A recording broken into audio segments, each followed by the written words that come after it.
हो हो नाही, आणि नाही तू आई, खरंच नाही, हो म्हणाला नाही. होतास. हवं तर बाबांना विचार. आई तू खोटंय, थापा मारू खोटंय. नकोस हा. आई तू थापा मारू नकोस हा. बघ अहो काय बोलताय तू थांब ग. सत्या तू मला सांग. तुम्ही आधी मला सांगा. थांब जरा. सत्या ही बोलत होती की नाही त्या भुर्दंडकरांशी? भूदरगडकर तेच ते. नाव सुद्धा नीट घेता येत नाही आणि अरे उगीच आरोप जा. करत सुटायचं. हे बघ आई हे हा बघ. आई हा हो म्हणाला होता की नाही मला सांगा. आईच्या आता गावात. या वयात शोभतं का हिला हे? आता हे वयच आहे त्याच्या लग्नाचं.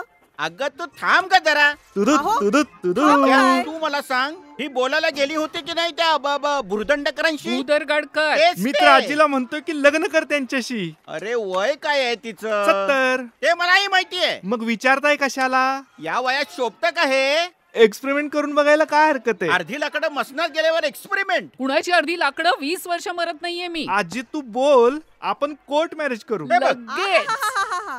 स्वतःच्या एका लग्नाचा पत्ता नाही आणि आजीचं दुसरं लग्न लावायला निघालाय. हवं तर पळून जा त्या भुजरगडकरांबरोबर. अरे सत्या तुझ्या जिभेला काही हाड. आओ आओ तुम्ही व्हिडिओ दाखवा. हा दाखवतोच. अरे लहान आहे का तो? त्याचं त्याला ठरवू दे ना. अरे सत्या माझ्या सगळ्या मैत्रिणींच्या मुलांची लग्न झाली आहेत. आपल्या सुनांबद्दल त्या काय काय सांगत असतात माहितीये तुला?